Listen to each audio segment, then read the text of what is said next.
Good morning, students. Welcome to online classes of Shriji Public School student. Today I will explain chapter 10 of English literature. The chapter name is Family Bond.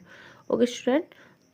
तो student आप इस chapter को हम start करते हैं। इस chapter में एक बहुत प्यारी सी फैमिली के बारे में बताया गया है और किस तरह से उनके जो पेरेंट्स होते हैं उनको किस तरह से मैनर सिखाते हैं, किस तरह के संस्कार सिखाते हैं और उनके बच्चों में किस तरीके से वो मैनर्स आ जाते हैं, वो बच्चे किस तरह से उनको सीख लेते हैं।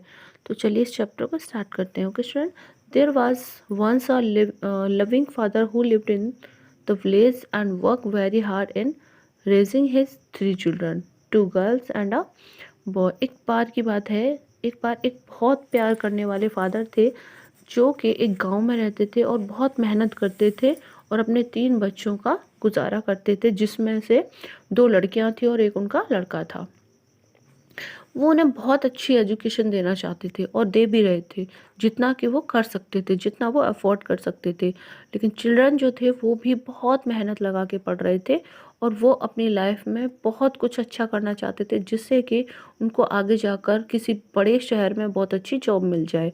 Okay student, the man and his wife when the children were young, जब बच्चे थोड़ा बड़ा होने लग गए तो जो आदमी और जो औरत थे दोनों ने अपने बच्चों को बहुत अच्छी मॉरल वैल्यूज़ देना शुरू कर दिया, जैसे कि हर किसी की एक दूसरे की आपस में रेस्पेक्ट करना, एक दूसरे की मदद करना, हर किसी को प्यार करना और किसी भी गरीब की हेल्प करना।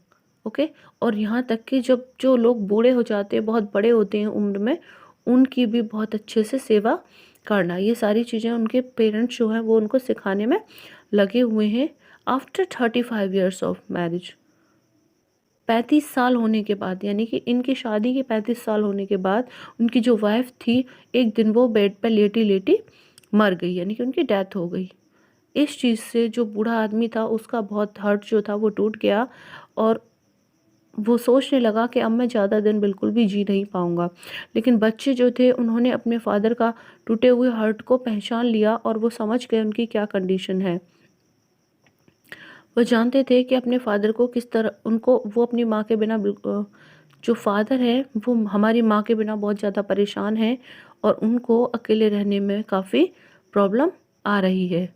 All the 3 children came together and invite their father to live with them in the city. तीनों बच्चे जो थे अपने फादर को सिटी में बुलाने के लिए कहने लगे, ठीक है। लेकिन फादर जो थे वो गांव छोड़कर बिल्कुल भी नहीं जाना चाहते थे। उनके लिए शहर में जाकर एक बंद घर में रहना बहुत बड़ी मुसीबत थी, इसीलिए वो बिल्कुल फ्री रहना चाहते थे। वो पहाड़ों पर और वैलीज़ में, मैदानों में, गांव की उन सारी चीज़ों में घूमना चाहते थे, उन सारी चीज़ों को देखते रहना चाहते थे, किसी एक कमरे में बंद होकर नहीं रहना चाहते थे। तो इसी तरह से the son understood the plight of his father. जो लड़का था वो अपने पिता की जो उसको समझ गया और उसने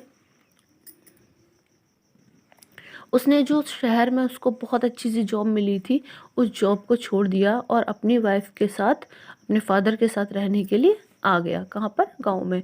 अब जो फादर थे उनको बिल्कुल भी विश्वास नहीं हो रहा था, वो बहुत सरप्राइज हो गए अपने बेटे के डिसीजन को लेकर और कि मेरा बेटा गांव कैसे वापस आ गया। अब फादर जो है वो उससे पूछने लगे कि बेटे तुम अपने इतनी अच्छी लाइफ को क्यों गवा दिया, तुमने यहाँ आने का डिसीजन क्यों ले लिया। तो बच्चा जो था उसने कहा कि तुमने जो हमें सारी चीज़ें सिखाई हैं जब हम बचपन में थे, यानी कि जब हम जवान हुए थे, तुमने हमें ये सारी चीज़ें बताई थी, तो वही हमारा सबसे बड़ा ख़जाना था।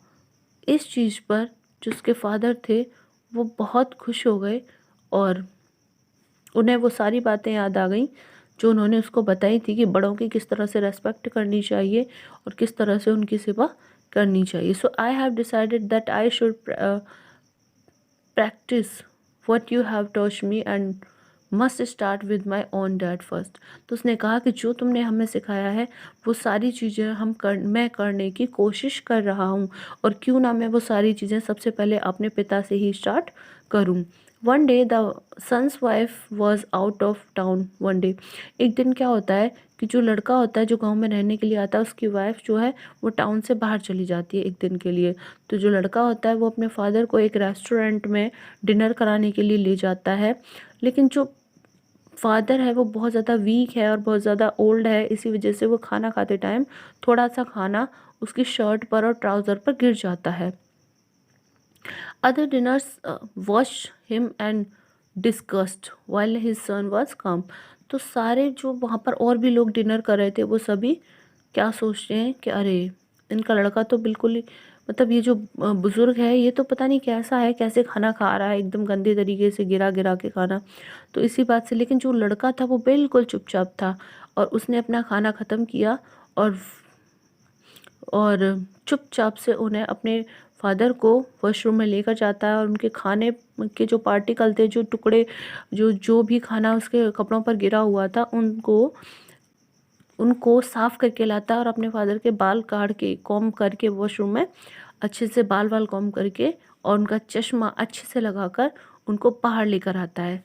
जैसे ही वो बाहर लेकर आता है, पूरे रेस्टोरेंट के लोग उनको बिल्कुल चुपचाप से देखते रहते हैं, कोई भी कुछ नहीं बोल पाता है। The son settle the bill, और जो बेटा होता है वो फटाफट से बिल पे करता है और उसके बाद अपने फादर के साथ बाहर निकलना शुरू हो जाता है।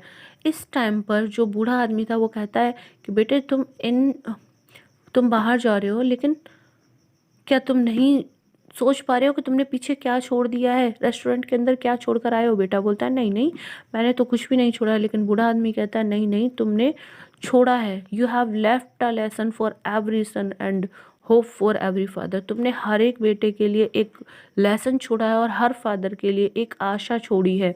जो तुमने मेरे साथ किया है, इतना अच्छा बिहेव, वो हर कोई यहाँ पर सीख चुका है तुमसे। तो रेस्टोरेंट जो है वो बिल्कुल चुपचाप हो जाते हैं, रेस्टोरेंट के सभी लोग चुपचाप हो जाते हैं और फादर और सन जो है वो घर पर चले जाते हैं। तो फादर जो है फिर बहुत लंबे टाइम तक अपने बेटे और बहू के साथ रहते हैं। और सिर्फ इतना ही नहीं, अब उनको ये भी आशा है कि उनकी जो नेक्स्ट जनरेशन है, यानी कि उनके बेटे के जो आगे होने वाले बच्चे हैं, ग्रैंड चिल्ड्रन हैं, वो सब भी उनकी आंखों के सामने हो जाएं और उन सबको देखकर ही वो परलोक सिधारें। तो स्टूडेंट, इस चैप्टर में ये था कि हमने इससे पिछले चैप्टर में देखा था कि जो श्यामनाथ था वो अपनी मदर की किस तरीके से बिल्कुल भी रिस्पेक्ट नहीं करता है, सिर्फ खुद के लिए उसका मिसयूज़ करता है अपनी माँ का। और इस चैप्टर में हमने देखा कि ये जो ओल्ड मैन है, इसका जो सन है, इसने अपने फादर को कितनी ज़्यादा रेस्पेक्ट की।